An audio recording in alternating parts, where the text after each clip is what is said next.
యేసుక్రీస్తు నామంలో ప్రతి ఒక్కరికి పేరు పేరున నా వందనాలు తెలియజేస్తా ఉన్నానండి. ఈరోజు దేవుని వాగ్దానం కీర్తనల గ్రంథము 25వ అధ్యాయము 22వ వచనము. దేవా, వారి బాధలలో నుండి ఇశ్రాయేలీయులను విమోచింపుము. హల్లెలూయా. అయితే దావీదు భక్తుడు ఇక్కడ మాట్లాడుతూ ఉన్నటువంటి మాట అండి. అయితే ఇక్కడ దేవుడు సెలవిస్తూ ఉన్నటువంటి మాట, ఆ రోజు దావీదు ముందుగానే ఎరిగి ఇశ్రాయేలు ప్రజలను గూర్చి వారు ఉన్నటువంటి బానిసత్వపు బ్రతుకు నుంచి విడిపించండి ప్రభువా అనేసి మొరపెడతా ఉన్నాడు. హల్లెలూయా. అయితే దేవుని సన్నిధిలో అనేక మార్లు ప్రార్థించేటువంటి వాడు, దేవుని సన్నిధిలో అనేక మార్లు మొర్రపెట్టేటువంటి వాడు దావీదు భక్తుడు. హల్లెలూయా. అయితే ఇక్కడ లేఖనలు చెప్తున్నటువంటి ప్రకారం ఇశ్రాయేలు ప్రజల్ని విమోచింపుము.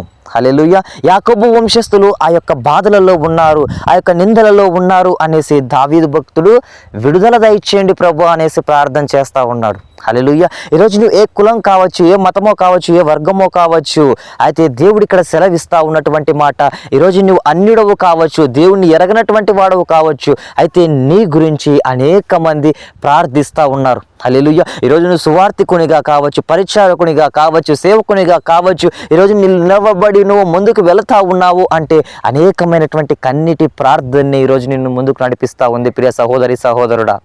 హల్లెలూయా. అయితే ఇక్కడ దేవుడు సెలవిస్తా ఉన్నటువంటి మాట, ఆ రోజు ఇశ్రాయేలు ప్రజల్ని ఎలాగైతే విమోచించి ఉన్నాడో, ఈ దినం దేవుడు కూడా మనతో మాట్లాడుతూ ఉన్నటువంటి మాట, మన లోకంలో ఎంతమంది అయితే అన్య జనాంగం ఉన్నారో, దేవుణ్ణి ఎరగనటువంటి ప్రజలు ఉన్నారో, వారందరినీ కూడా విడిపించుట కోసం దేవుడు నిన్ను నన్ను ఏర్పరచుకొని ఉన్నాడు. హల్లెలూయా. అయితే ఆ బాధలన్నిటి నుంచి, అయితే ఆ బానిసత్వపు బ్రతుకు నుంచి ఇశ్రాయేలు ప్రజల్ని విడిపించినాడు. ఈరోజు అన్య జనాంగంలో నీవు ఏ బాధల చేత ఉన్నావేమో, అయితే నీ పైరు విషయంలో నష్టపరచబడి నువ్వు ఉన్నావేమో, లేకపోతే నీ కాంట్రాక్ట్ విషయంలో డబ్బులు రాక నువ్వు నష్టపోయి ఉన్నావేమో, నీ భర్త మారలేదు, నా కుటుంబ సభ్యులు ఏంది ఇలాగున్నారు, నాకు ఎలా పోయినా కానీ నాకు డబ్బులు కుదరడం లేదే అనేసి ఎలాంటి సిచ్యువేషన్ల మధ్య నువ్వు బ్రతుకుతా ఉన్నావో, అయితే దేవుడి దినం మనతో మాట్లాడుతూ ఉన్నటువంటి మాట, ప్రియ సహోదరి సహోదరుడా, ఆ రోజు ఇశ్రాయేలు ప్రజలు ఉన్నటువంటి బానిసత్వపు బ్రతుకుని విడిపించి ఉన్నటువంటి దేవుడు ఈరోజు నీవు ఏ అన్య జనాంగంలో ఉన్నా, ఏ యొక్క దేవుణ్ణి ఆరాధిస్తా ఉన్నా,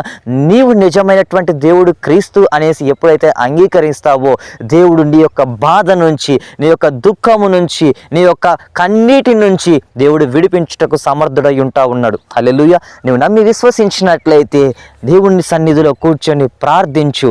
ఆ రోజు ఇశ్రాయేలు ప్రజల్ని విడిపించినటువంటి దేవుడు ఈరోజు మమ్మల్ని విడిపించినటువంటి దేవుడు, ఈరోజు నిన్ను విడిపించినటువంటి దేవుడు అనేక మందిని విడిపించుటకు సామర్థ్యం కలిగి ఉంటా ఉన్నాడు. హల్లెలూయా. అటు రీతినటువంటి కృప కనికరము ప్రతి బిడ్డకి అనుగ్రహించబడును గాక. ఆమేన్. దేవుడి వాక్యమును దీవించును గాక. ఆమేన్. ప్రార్థన. మిక్కిలి ప్రేమ కలిగిన దేవా, నీకు స్తోత్రాలయ్యా. మాట్లాడినటువంటి ప్రతి మాటను బట్టి నిన్ను స్తుతిస్తున్నాను, గణపరుస్తున్నాను తండ్రి. ఆయా పరిశుద్ధాత్ముడా, ఆ రోజు అనేక మందిని విడిపించిన దేవుడవు ప్రభువా, ఈ రోజునైనా తండ్రి ప్రతి జనాంగాన్ని విడిపులు దయచేయమని, సహాయము జరిగించమని యేసు పరిశుద్ధ నామంలో ప్రార్థిస్తున్నాను తండ్రి. ఆమేన్.